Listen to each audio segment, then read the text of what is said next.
In late 2018 and early 2019, the aviation world was rocked by two identical tragedies. Lion Air Flight 610 and Ethiopian Airlines Flight 302, both brand new Boeing 737 MAX aircraft, plunged from the sky, killing all 346 people on board. The startling similarity of these crashes, occurring within 5 months, immediately suggested a systemic failure, not merely human error or isolated mechanical faults. This wasn't just a plane problem, it was an industry crisis that exposed deep-seated issues within one of America's most iconic companies. What truly caused these state-of-the-art jets to fail so catastrophically? The Boeing 737 MAX wasn't a clean-sheet design, but an evolution of a 50-year-old airframe. Boeing's rush to compete with Airbus's fuel-efficient A320neo pushed them to re-engine the venerable 737. The new, larger, more powerful LEAP-1B engines, positioned further forward and higher on the wing, altered the aircraft's aerodynamic characteristics. While more efficient, this modification introduced an unexpected pitch-up tendency, particularly at high angles of attack. Boeing needed a software solution to ensure the MAX handled like its predecessors, avoiding costly and time-consuming pilot retraining. To counteract this new aerodynamic quirk, Boeing developed the Maneuvering Characteristics Augmentation System, or MCAS. This automated flight control system was designed to push the aircraft's nose down under specific flight conditions, mimicking the handling of previous 737 models. Crucially, MCAS was intended to operate in the background, only activating at high angles of attack and during manual flight with flaps retracted. Pilots were largely unaware of its existence, as Boeing believed it was an uncritical system that didn't require extensive documentation or specialized training. This decision would prove catastrophic. On October 29, 2018, Lion Air Flight 610 took off from Jakarta. Shortly after takeoff, the aircraft began experiencing erratic nose-down commands. The pilots, unaware of MCAS, struggled to regain control, fighting an invisible force pulling the plane towards the ground. Despite their desperate efforts to counteract the system, the repetitive nose-down inputs from MCAS, triggered by a faulty angle of attack (AOA) sensor, ultimately overwhelmed them. The flight ended tragically in the Java Sea, just 13 minutes after departure. This initial investigation pointed towards an AOA sensor malfunction, but the full implications of MCAS remained largely obscured.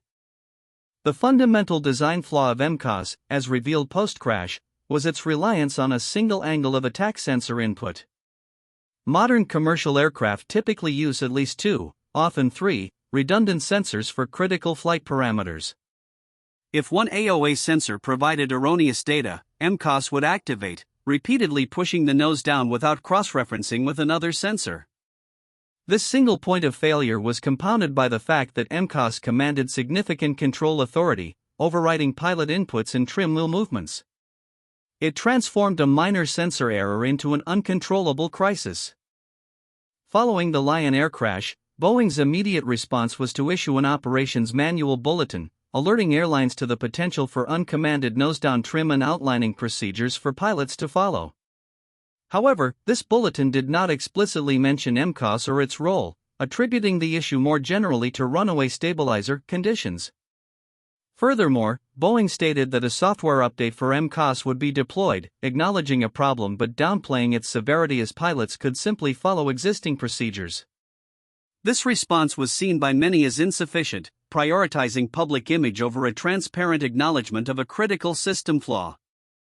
Just 5 months later, on March 10, 2019, Ethiopian Airlines Flight 302 crashed shortly after takeoff from Addis Ababa, killing all 157 people on board.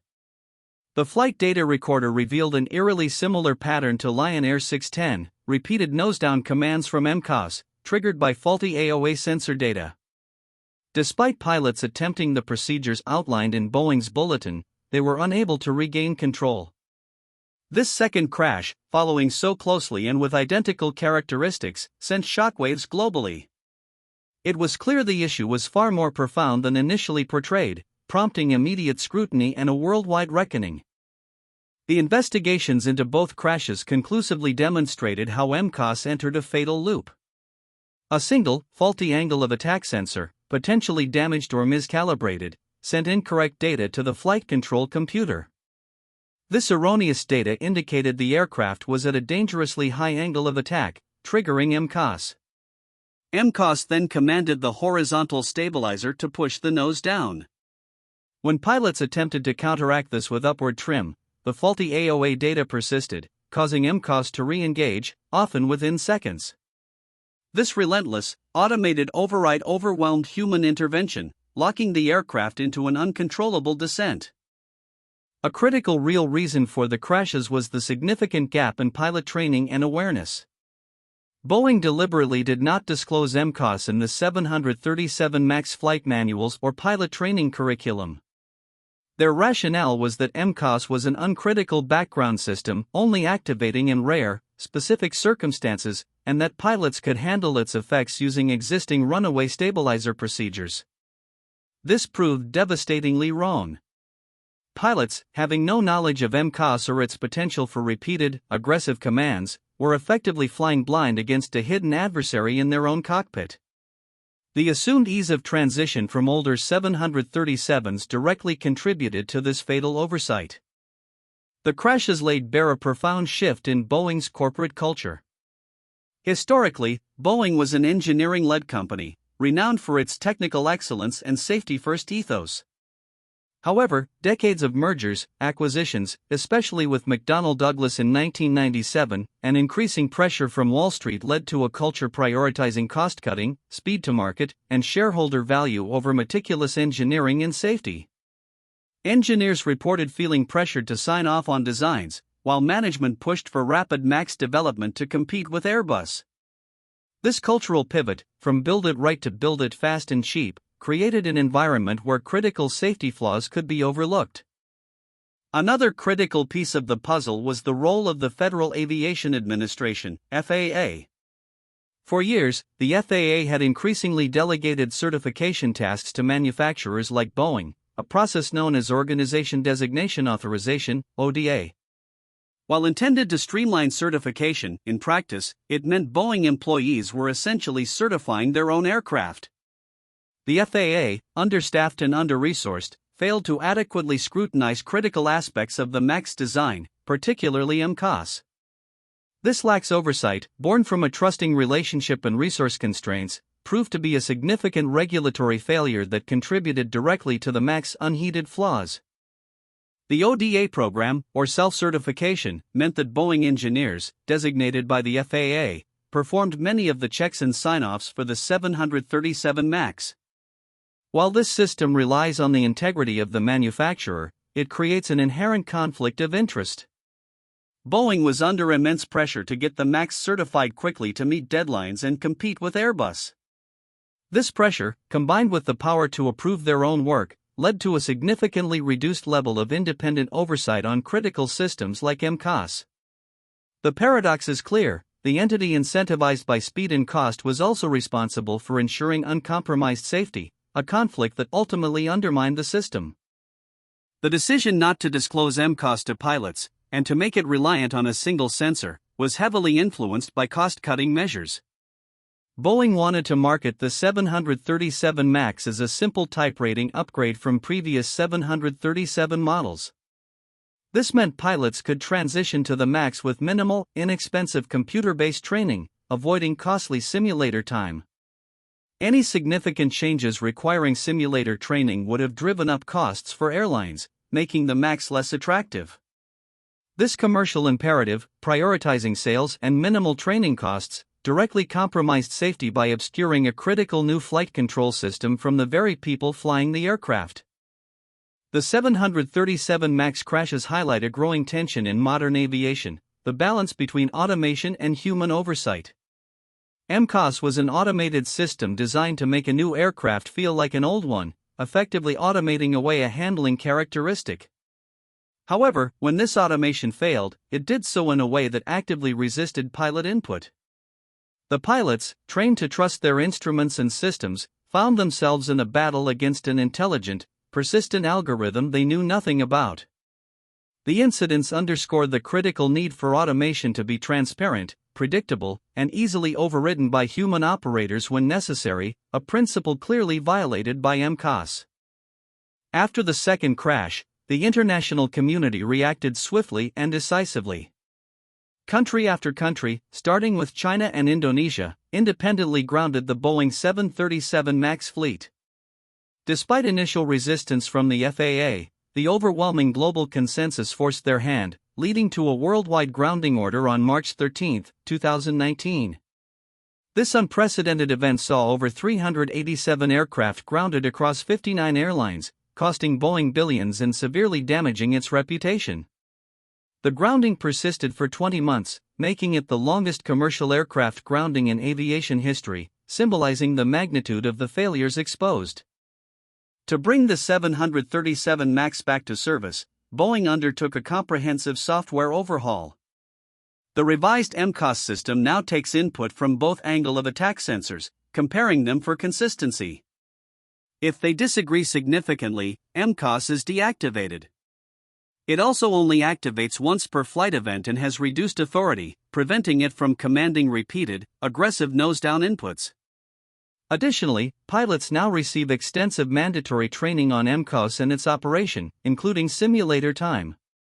This significant re-engineering and recertification process, guided by intense scrutiny from global regulators, aimed to address all identified flaws and restore confidence in the aircraft.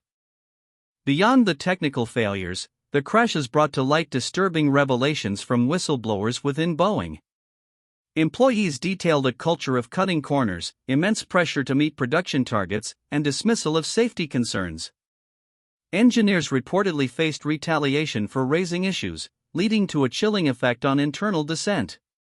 These internal accounts painted a picture of a company where the pursuit of profit overshadowed its foundational commitment to safety. The subsequent investigations validated many of these concerns, indicating that Boeing's internal processes had become compromised, failing to adequately identify and address critical risks before they became tragic realities.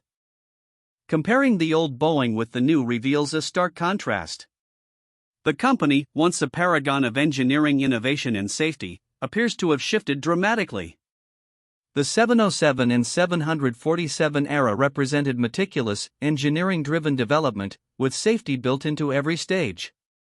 The 737 MAX, however, symbolizes a period dominated by financial engineering, cost-cutting, and aggressive market competition.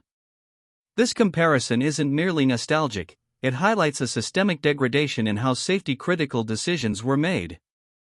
The core question remains: can Boeing regain its heritage of engineering excellence, or will financial pressures continue to define its future? The 737 MAX tragedies offer invaluable, albeit painful, lessons for the entire aviation industry. First, the dangers of over-reliance on automation without adequate pilot awareness and intervention capabilities. Second, the critical need for truly independent regulatory oversight, free from manufacturer influence. Third, the imperative for corporate cultures that prioritize safety above all else, empowering engineers and whistleblowers. Finally, the importance of robust, redundant safety systems that account for single-point failures. These lessons must be ingrained not just in Boeing, but across all manufacturers and regulatory bodies to prevent such a catastrophic confluence of errors from ever happening again. The real reason for the Boeing 737 MAX crashes was not a single point of failure, but a confluence of systemic compromises. It was the engineering decision to rely on a single AOA sensor for MCAS, coupled with a corporate culture that prioritized speed and cost over safety, exacerbated by a regulatory body that delegated too much authority.